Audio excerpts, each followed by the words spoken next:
Hello and welcome to this week's episode. And have you ever thought about writing a book? Because I guess if you're following me, then you're used to or want to get up and speak in front of your audiences. And how much more credibility would you have if you'd also written a book about your expertise? Well, today I am thrilled to have as a guest Rachel Harmsworth. Rachel helps people like you to write their books. Rachel, tell us a bit about yourself.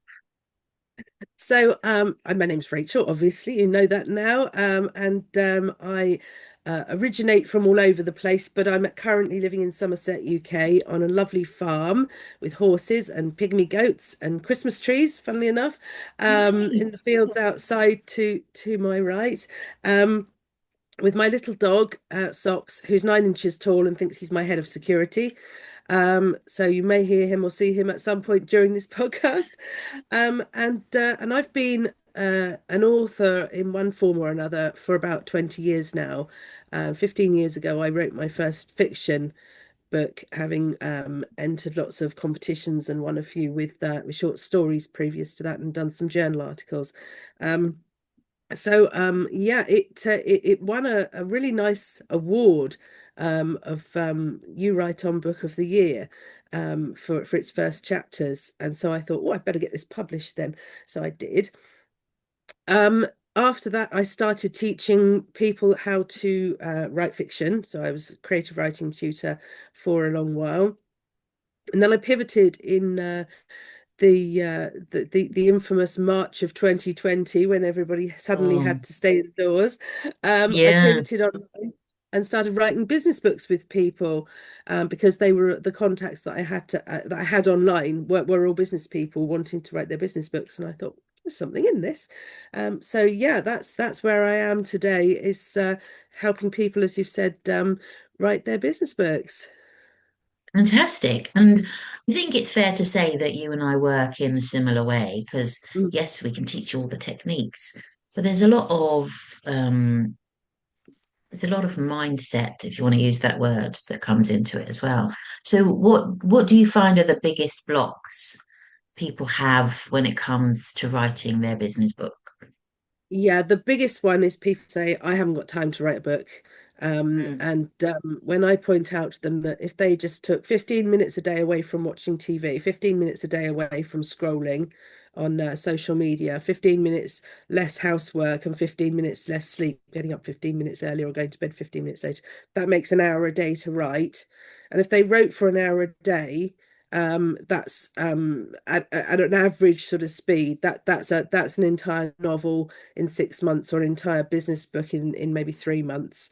Wow. When you say it like that, it kind of sounds like a no-brainer, doesn't it? You take those few 15-minute things Yeah. away, and in a Yeah. few months' time, you've got yourself a fabulous book to hold in your hands. Yeah. It's so Um, true. yeah. I think that issue about, oh, I don't have the time comes up for most people, really, Mm, especially when you're yeah. thinking about stepping into doing something that, on the face of it, seems quite difficult or challenging. Mhm. And I Yeah. think for a lot of people, the thought of writing a book, I mean, we can write blogs, we can write email campaigns or emails to our newsletter subscribers, but writing a whole book, yeah, Yeah, it's daunting, isn't it? That's the second yeah, biggest objection I get, is I don't know where to start. I just yeah, didn't know how to do it. I just couldn't get through a whole book. I wouldn't know quite what to do or how to start. yeah, And that's where the planning and the strategy comes in, because I'm a great believer, as I think you are as well, of planning and strategy and mindset being the first kind of building blocks before you even yeah, write a word. Um, when I say planning, yeah, it's a bit different between fiction and non-fiction, isn't it? Because with the fiction, you can kind of start at once upon a time and see where the pen takes you. With the non-fiction, it's very structured, or to get the best out of it, it's very structured. And you want to know exactly what's going to be in your book, chapter by chapter, before you even start filling them in, really. yeah, yeah. So I have to ask this thorny question at this point. Oh, Yeah. hello, socks. I have to Hello. ask this question. because it's on most people's minds at some level or Mm. another. Where does AI fit into? Does it fit into helping people write a book? Is it a good thing, a bad thing? Is it something else? Tell me. Yeah, I mean, I absolutely love AI. For certain things. I like AI for the strategy, the planning, the giving me ideas on titles, giving me ideas on chapter titles, on heading titles. Mm, Not that you have to use all those titles in your book, but just as a marker for yourself while you're writing them, and to give you inspiration. I absolutely do not think that you should write your content with AI because you are your business is you.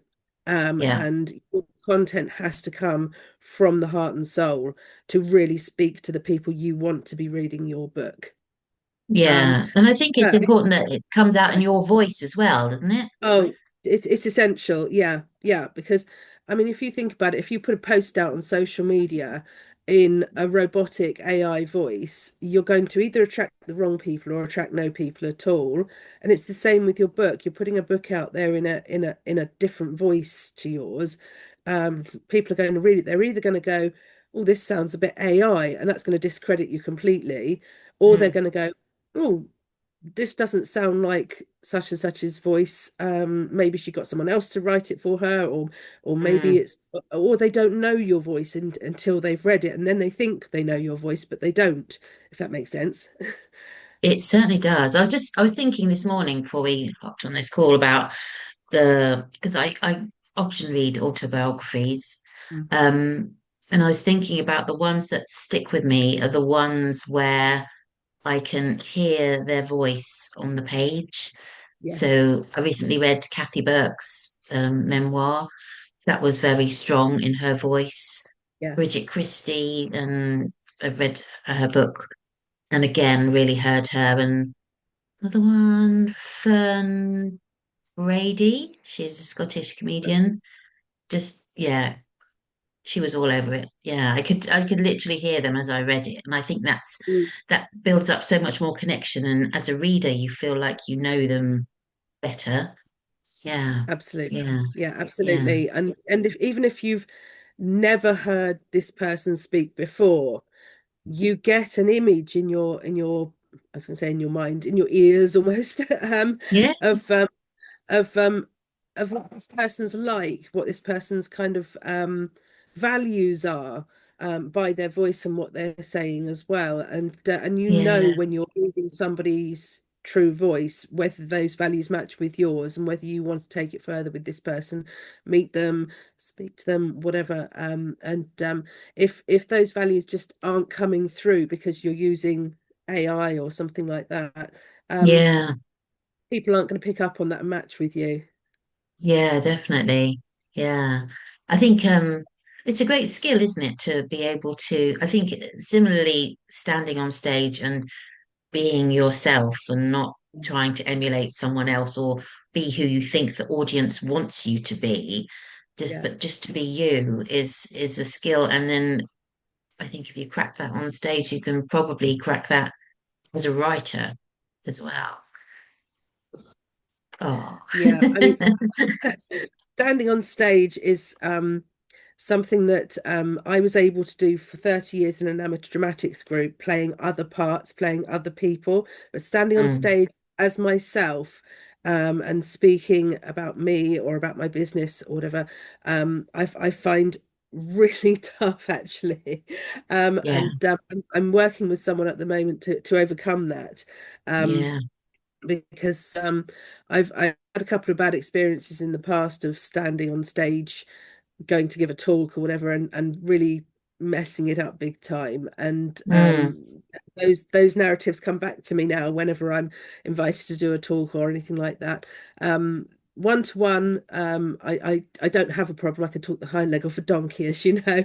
um, yeah, and writing is comes easily to me because I think I'm a lot more visual, and also writing gives you that space to be able to sort of write, pause, write, pause. Whereas when you're yeah, speaking, on the stage, you can't really sort of stop and pause for 5 minutes and then edit what you just said.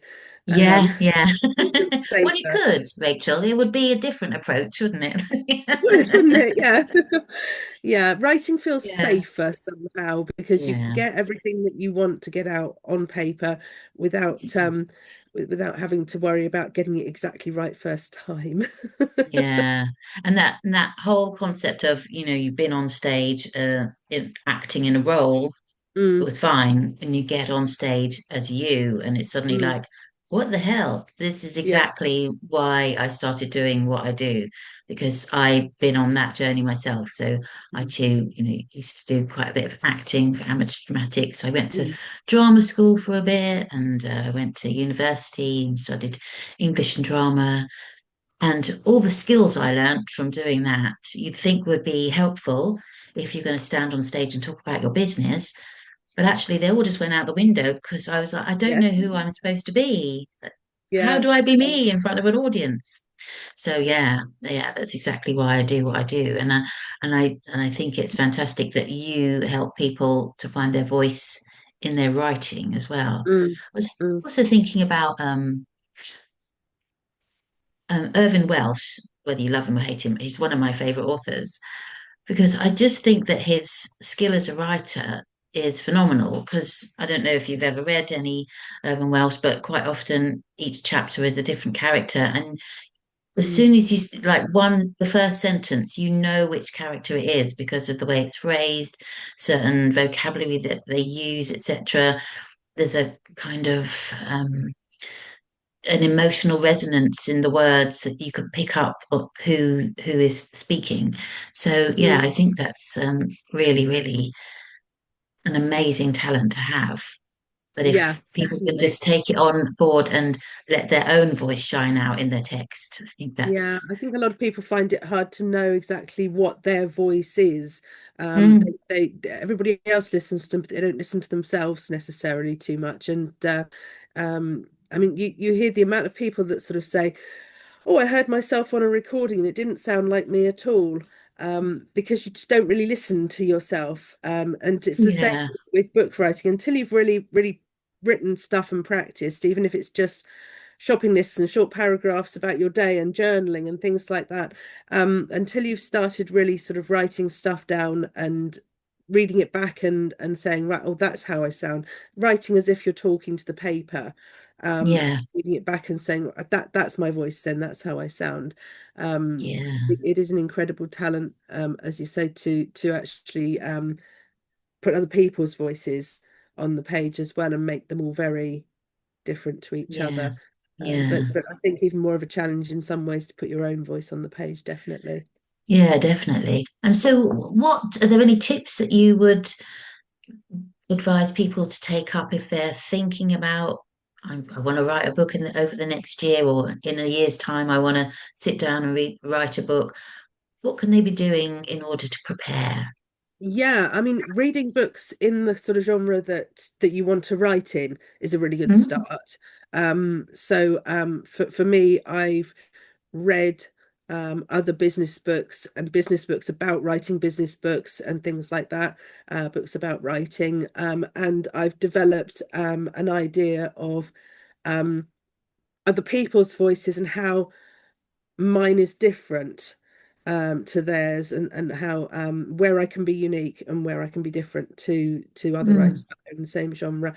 Um, so reading lots of other people's books is a really good start, which I know an awful lot of business people do anyway, read business books yeah, and getting an idea. And one of the surprising things that I tell people before they start writing their book, before they put a word to paper or even start planning it, is mock up a book cover. Give yourself a working title and mock up a book cover, because I don't know if I mean, I'm not really into sort of woo-woo manifestation, but I do believe that if you manifest something as in you can see it, you can name it, you can feel it, it gives you a huge motivation to take action towards actually doing it and getting it. yeah. It's the first step of creation, isn't it? I think. Absolutely. Yeah. I started writing my third business book some months ago, And the first thing I did before I put pen to paper, or fingers to keyboard, was to get myself a working title, and mock up a book cover, of exactly what I wanted it to look like, and to sit and close my eyes and visualize what it would feel like unboxing that first copy from the publisher, and Mm, holding it in my hands. And that's given me the motivation to keep writing. And I've nearly finished it now, which is good. Um, congratulations. Thank you. And so yeah, those two things, reading other people's work and working out where your voice sits between those, and visualizing your book. You don't have to go on Canva and do a complete mock-up in real life. You can just picture it if you want, but doing it in real life is even better. Putting it on a vision board, something like that. Yeah, doing that is really motivating to get you to really get that pen to paper and start writing. Because that sounds like quite a sort of kinesthetic approach Mm. for people who like sort of tactile things and that physical connection. So does that come into play when people are writing? Because I'm just wondering, if you're put off by thought of writing a book because you're not the greatest typist in the world, or maybe you're dyslexic, or what are the approaches that you Mm. might suggest for people? Yeah, I mean, don't let that put you off, whatever you do, because that's what editors are for. If you've got ideas, and you can either splurge them out onto the paper yourself in whatever form that takes, even if it's, terrible handwriting, or dodgy spelling, or slow typing. Don't bother typing if you can't type very fast. Just do it voice to, you can just do it voice to text these days very easily. Yeah, Um, dictate it into Word. Yeah. Absolutely, dictate it into Word, or there's several. There's Dragon, isn't there? And there's a couple of others that you can use. And if all of that still phases you, get a mentor. Tell them your story. Let them help you write it out onto the page, and get a professional editor when you've finished your book, and get them to sort of iron out any problems. Get a proofreader at the very end of the process. The proofreader, Mm. make sure all your commas and capital letters and spellings are in the right place. But that's way down the line. Um, so yeah, there's lots you can do if you haven't got the confidence, or as you say, you're dyslexic, or you're perhaps not a fast writer or a typist or whatever. Um, Loads you can do, and help you can get with all of that kind of thing. So don't let that put you off. Yeah. Do you think there's an advantage in anybody writing pen and paper, or do you think it's much faster approach to do keyboard or dictate into your Word or Dragon or whatever? I think that's a really individual choice, because some people I know absolutely swear by writing the whole thing by hand, pen and paper, because there's there's some studies, and I couldn't name them, I'm afraid, that show that the neurological effects of holding a pen and writing on a piece of paper, it affects you and what you write and what you're thinking. It affects how you're thinking in a different way to Yeah. typing on a keyboard. Um, so there's things that have shown that there is a difference. So I would say that if you are one of those people that want to write it all out by hand and then type it up afterwards, or get someone else to type it up for you afterwards, if they can read your handwriting, um, then yeah, that's a great way of getting really personal ideas out, and really your voice as well, because as you're writing more slowly perhaps, and more personally than you would if you were typing. And Mm. you might excuse me, you might be getting your voice out in a different way to if you were typing. But if you're like me and you like to just open a blank document and just type type type type type type type type type, and because I was trained as a speed typist at college, and I've kept that with me all my life, Yeah. luckily. And there's typing tests you can do online, and typing courses and classes, and things like free ones online, if you want to try and speed your typing up and learn to touch type and Mm. things like um Yeah. But as I say, you've got voice to text now, so there's it's kind of that's a bit redundant really now for some people. Yeah. Um, but yeah, there's definitely a difference between how your brain works when you're writing on paper and how you're typing, but it is a very personal choice whether to do one or the other. And I wouldn't say you should do one or you should do the other. You should just do whatever feels natural. Sometimes actually taking a break from one and doing the other can shift your thoughts and your Oh, motivation a little bit as well. So if I've yeah. been typing for half an hour and I'm thinking, oh, I'm losing my train of thought here. I've typed for half an hour and I'm getting a bit kind of um I've had enough of doing this now. I'm going to go and do something else. And then I think, no, I've set myself an hour to write. I will write for an hour, tussling with yourself. Oh, should I write? Shouldn't I write? Should I write? Shouldn't I write? Or whatever. Grab a piece of paper and a pen and just start writing what it looks like outside at the moment or something like that. Hmm. Um, and get yourself back in the flow that way, or the other way around. If you've been writing paper and pen and your Yeah. hands start aching, get on the keyboard and type a little list of something and do some planning or something like that. So give yourself a break every so often from what you're doing and do a different type of Yeah. writing. Yeah. And would you say it was a good thing to maybe go for a walk and then if you get inspired, just record on your phone, Mm. you know? Yeah, that's a good one. Now, I don't practice what I preach when I say this, so there's my caveat for this. When I go for a walk, I've always got the dog with me, and Mm, he, as you can see, requires lots of attention, um, demands lots of attention, and so I don't tend to either have my earphones in listening to something or my recorder out dictating when I'm walking because I'm always with the dog. But if you haven't got a demanding dog, then that's a brilliant idea. Um, you've got nearly everybody's got a phone in their hand these days. You've got free apps on the phone that you can dictate your voice into. yeah. There's probably one on your phone right now that you don't even know was there. Um, and if not, you can download one for free for pretty easily. And Mm, yeah, just grab your phone if something strikes you, if inspiration hits you, if you see something on the horizon and think, oh, that'd be really good in a book. mm. Yeah, definitely. Or take photos. Again, Okay. everyone's got cameras on their phone these days or whatever. It's really easy just to say, oh, that reminds me of something that I want to put in my book. Click. You get home and Yeah. you think, oh, that photo has inspired me to write something. So yeah, Yeah. photos, voice notes, things like that while you're walking.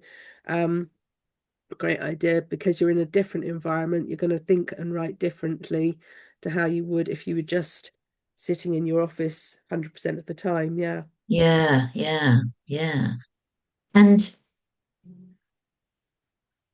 how do you, I mean, I was just thinking then about people walking along with their phones and then suddenly, oh, struck by an idea. And I do it myself when I'm thinking up content in my own business and what have you.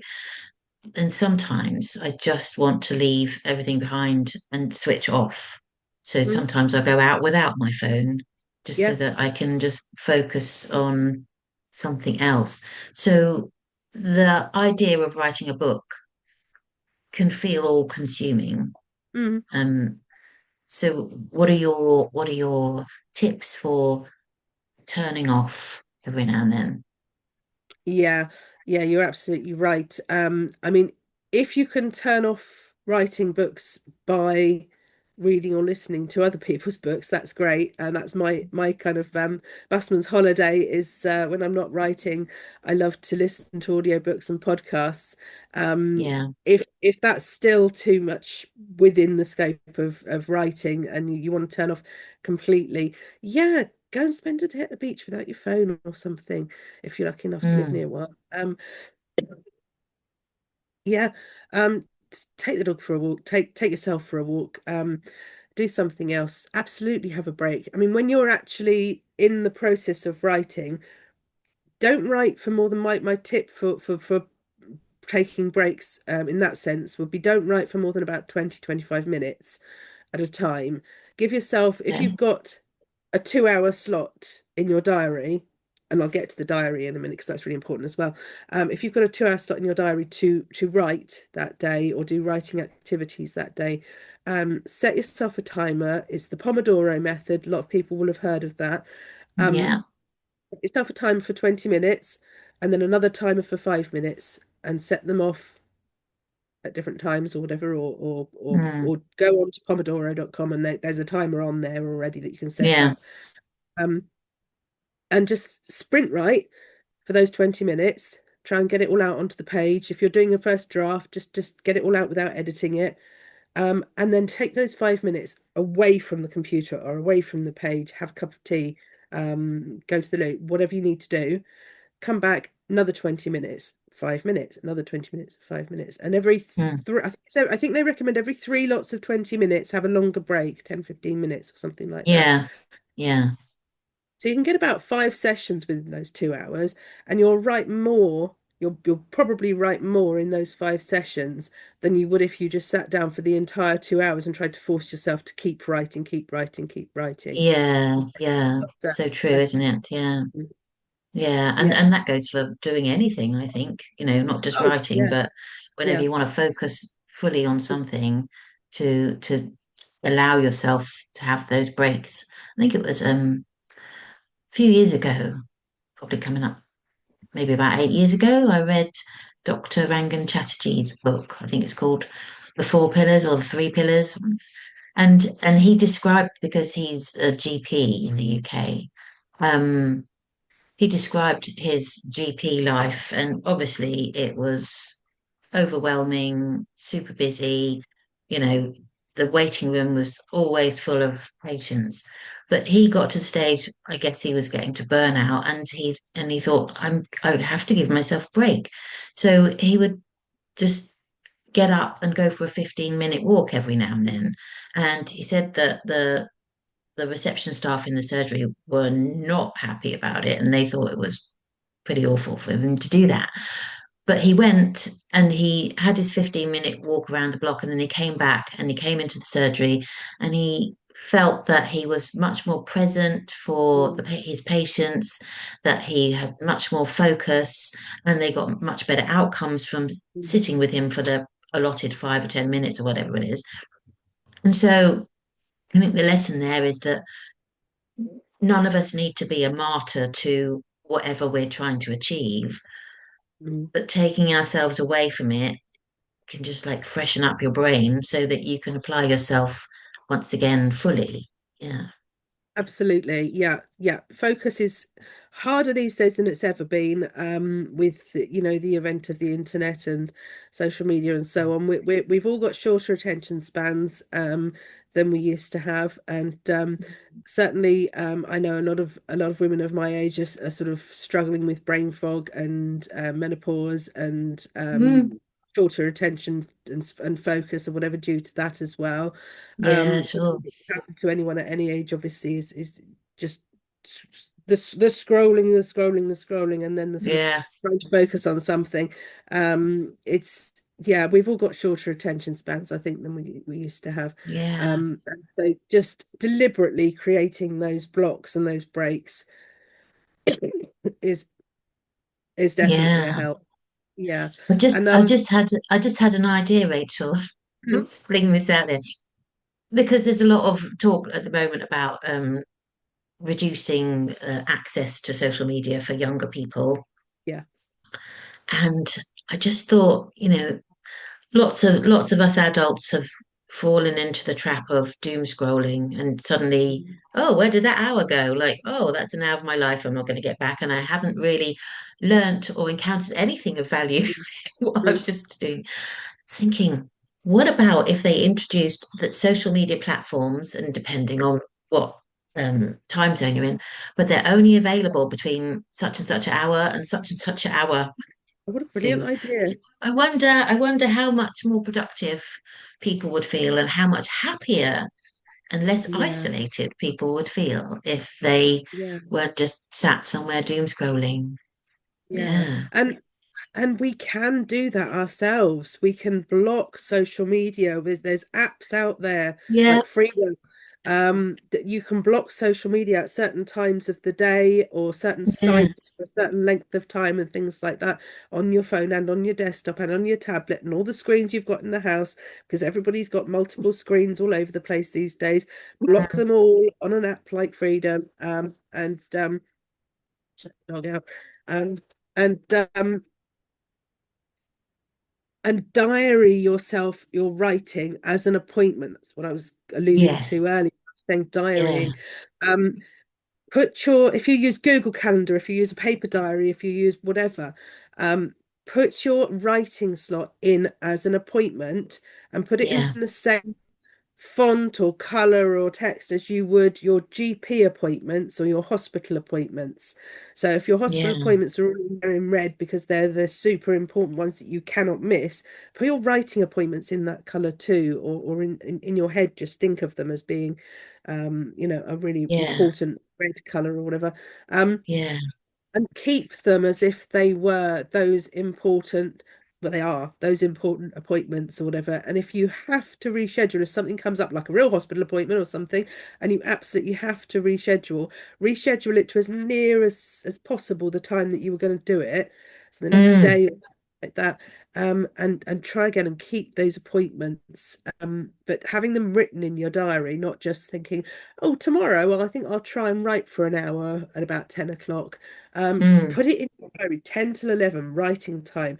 And if somebody phones you up and says, do you want to come over for a cup of tea? You can say, oh, I've got something in my diary this hour. I'll come over this afternoon instead. Whereas if you haven't actually got it in your diary, it's really hard to say, oh, I can't, I'm writing, because that sounds Yeah. like to other people who it's not as important to, it sounds like you're saying, "Oh, I'm going to do some writing instead of coming to have a cup of tea with you because you're less important than my Yeah. writing," which may well be true, Yeah. but they don't need to know that.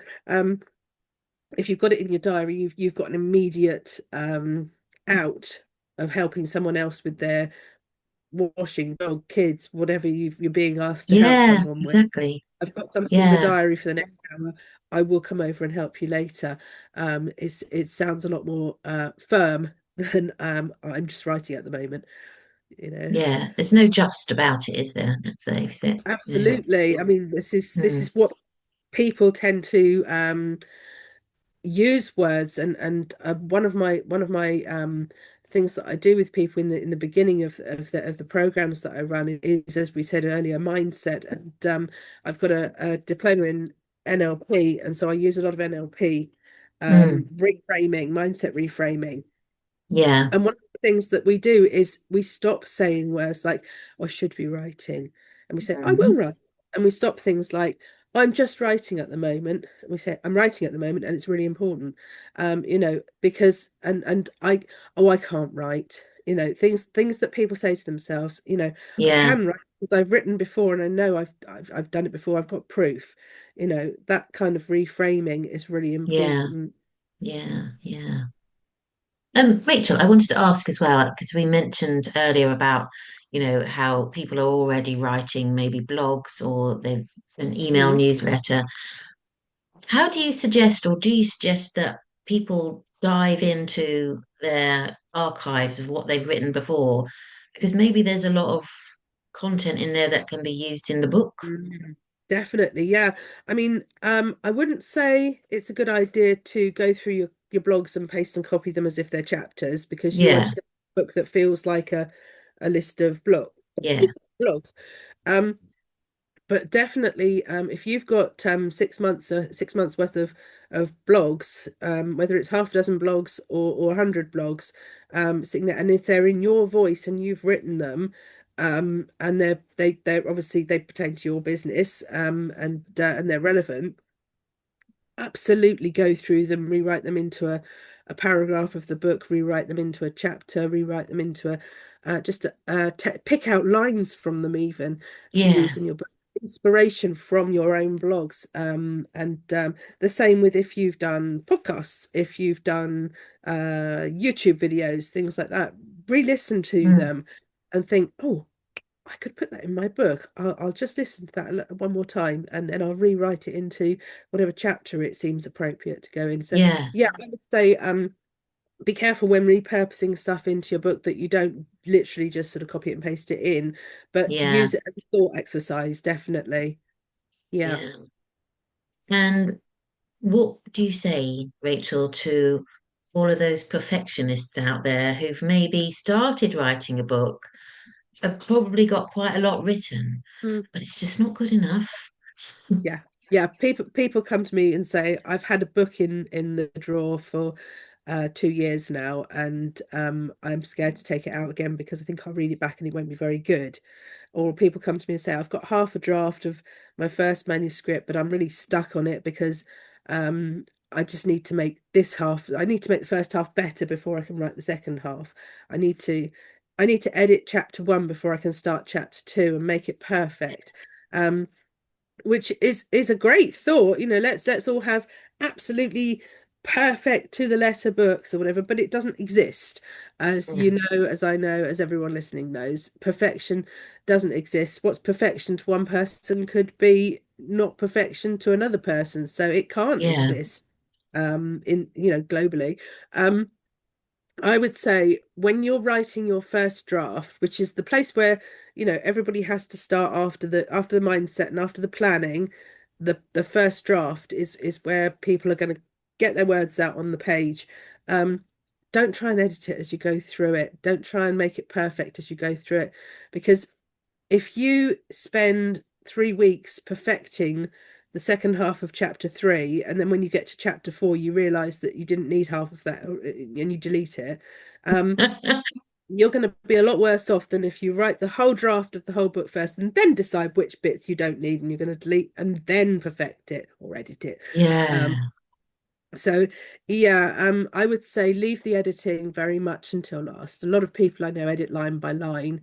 I've been guilty of doing the same thing in the past. I won't say guilty because it's not a bad thing, but it's not what I would advise. But I have done that in the past. Gone mm, through when I first started writing fiction, sort of 15, 20 years ago. I would go through line by line and make sure every line was absolutely perfect before I wrote the next line. And it took me 6 years to write my first novel. Um, wow, okay, Excuse me, sorry. right, So yeah, that's proof in itself that reaching for perfectionism and editing as you go will just it'll drain you and take a long time. I tried yeah, to or work just out the kill the other day. project altogether, I'm guessing. Yeah, yeah. I tried to work out the other day how many words per day that averaged, um, taking 6 years to write my novel, and it was something like 17 words a day or something like that that it averaged. Now, obviously, I didn't just sit and write 17 words a day and put the pen down. I just picked it up at some point, put it down. Yeah, A week later, I'd pick it up again, and a couple of weeks after, I'd pick it up again, and I'd write the words and rewrite the words and rewrite the words. So, well, yeah, literally sitting writing 17 words a day, but that statistic said to me at the time, I can do better than this. That's when I started reading and consuming a lot of YouTube podcasts, audiobooks, books about writing and about speed typing and about mm, there's a fabulous book called 10,000 Words a Day about how to write huge amounts of words in a day, and that sort of, I can't remember who it's by, sorry. Um, that kind of got me thinking, well, if I've been writing an average of 17 words a day, and there's people out there advocating writing 10,000 words a day, which seems like an impossible target, but if you go for it, it is actually possible, without going back and editing all the time, just yeah. everything onto the page. So yeah, don't strive for perfectionism until you get right to the very end of the process, and then strive for as perfect as you can get it. Okay, good. Because I think that sort of perfectionism streak is something that a lot of us have to deal with. Oh yeah, yeah, Yeah, yeah. I yeah, think writers, speakers, experts, businessmen, businesswomen. Um, yeah, I think we're all a breed who does try to make everything perfect before we let the world see it. I mean, writing a book, it's or painting a beautiful landscape or speaking on a stage or whatever, it's like birthing a baby and then hoping everybody says it's beautiful, you know. And if somebody said it's not, you'd be absolutely mortified because it's your Mm, creation. Um, and so yeah, yeah, it is very difficult to get your book out into other people's hands, and then sit back and get a thick skin and listen to any kind of criticism that comes in. Um, yeah, which is why it's a good idea to get your manuscript into the hands of beta readers and editors and things before you publish it. yeah, yeah, yeah, Get that yeah. practice of hearing, really truly hearing critique and acting on it, before it's too late to do anything about it. Yeah, I was listening to, I can't remember who it was. It was on a podcast, and they were talking about writing their book. And the first time they wrote something and they got some notes back from the editor, they were just really offended by the notes because they took it all personally. Mm, And they said that since then they've learnt to read it, walk away, and then come back a couple of hours later and read it again with mm, a clearer mind because it's mm. not an attack on you personally. It's just simply saying this makes no sense here. It should go down here, or yeah. So Yeah, you have to yeah, detach yourself from the criticism, yeah, as you said, not take it personally. It's the same if yeah. you Or just learn if from it, right? absolutely, yeah, Yeah, but detach. It's the same if you launch something in your business, if you launch an offer or something like that, and absolutely nobody replies to your posts or yeah, comments or buys or does whatever your call to action is. And A lot of people go, oh, that must be absolutely rubbish. Then I must be absolutely terrible at this. I'm just going to quit and go and yeah. um, become a nun or something instead. Drastic Yeah, action. that is a little bit extreme, maybe. Um, but Yeah, I think in those instances, and with your writing and other creative work and whatever, as you say, you do have to step back, not take it personally, act on it, and in a detached way, and just sort of say, right, now I've learned from it, Mm, I can do better. I'm going to resubmit it. I'm going to get better and better and better until I'm getting really positive critique saying how great it is, and then that's going to make me feel really good. yeah. And at that point, when you get really positive feedback, then you can take it personally and feel really good about it. I Yeah, be remember getting my selective first in five. how you take on your criticism. Absolutely, yeah. I remember getting my first 5-star review on Amazon for my first book that I published, and sitting there and just crying, and Oh, in happy tears, or whatever, yeah, thinking, oh, this is such an amazing feeling. I'm so glad I wrote that book. But if you'd told me 6 years earlier, um, this is all going to be worth it because one day you're going to get a 5-star review, I would have been sitting there going, oh my God, this book is so hard to write. I can't do it. I'm getting feedback from editors and things saying it's rubbish. yeah, And I wasn't getting feedback saying it was rubbish, but I was hearing that's rubbish because they were saying, yeah, could you up the pace a little bit in this chapter and blah blah blah. And I was saying, it's fine as it is. What are they talking about? It did take yeah, me many years to stop taking criticism personally and to really grow that thick skin that you need and become yeah, detached. I can do yeah. it now, no problem. Good. So, Rachel, tell me if people are thinking about writing a book, Mhm. if they come to you, what do you help them? What does it look like for them to work with you? Yeah, there's 3 ways of working with me. I run a plan together group workshop, which does exactly what it says in the tin. We form a group for 4 weeks and we plan our books all together. So from idea to chapter outlines and ready to write. I do a written by you program, which is a 12-week one-to-one program, which again does exactly what it says on the tin. I help them to write it, they write it. I do a written together program, excuse me, a written together collaboration, which is something in between coaching and ghostwriting. It's ghostwriting, but with an awful lot more of their input. than you would with a traditional ghostwriting package. Mm, So mm, I interview them. It's a one-to-one thing. For I interview them, read all their blogs, listen to their podcasts, watch their videos if they have all of those. Deep dive into their business, get their voice really on board, and write the majority of the content for them, and they then bring back the content with their own notes, comments, voice and criticisms and edits and things like that, and we work on it together. So it's a very much collaboration um, mm. that we do. I don't do a ghostwriting offer No. because I've found that people who've come to me have said, I'd like to have a book ghostwritten because I've got the money, but I haven't got the time. Whereas I've got the time, but I haven't got the money. And so that's a nice, a nice dynamic. So they've come to me and said, I'd like to have a book ghostwritten, but I find it quite impersonal. I don't want it to not sound like me at the end. I want to have more input than the ghostwriters I've spoken to before have offered me, which is why I created this written together offer. Yeah, yeah, that makes a lot of sense. And I guess these days, going back to what we were saying about AI, if you want someone to ghostwrite something for free, then just whack it into chat heebie-jeebie or whatever you want to use. Yeah.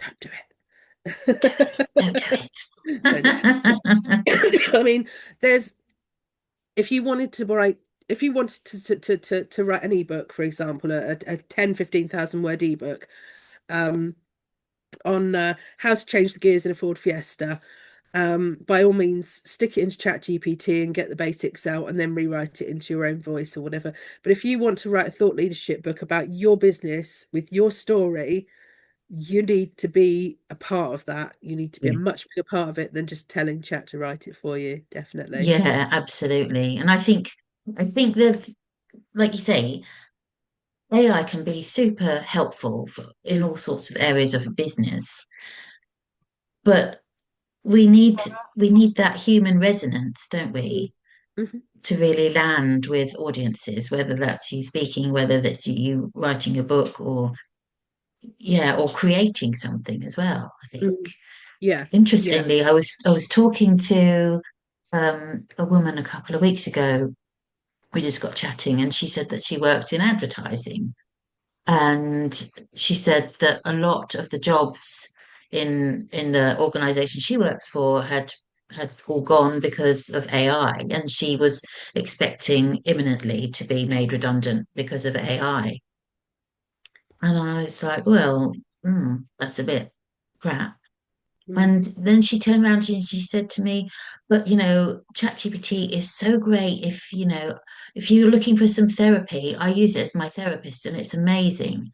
And I just looked at her and I said, well, don't. Do not use it for that. AI isn't human. It doesn't understand the human experience. All it Yeah, understands is the yeah, data that it grabs from the internet yeah, to yeah. to create whatever it thinks you want to hear. Yeah. So if anyone Absolutely. watching or listening to this podcast is thinking, oh, yeah, I'll just use ChatGPT as my therapist, do not.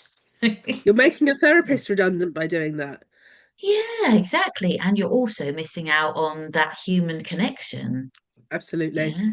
Absolutely. Your chat GPT can give you some great sage advice sometimes because they're pulling that advice from actual therapists who've written blogs and things that are all on the internet and stuff like that. So it can give you some great practical advice sometimes, which is great, but it can't give you a hug if you're crying, can it?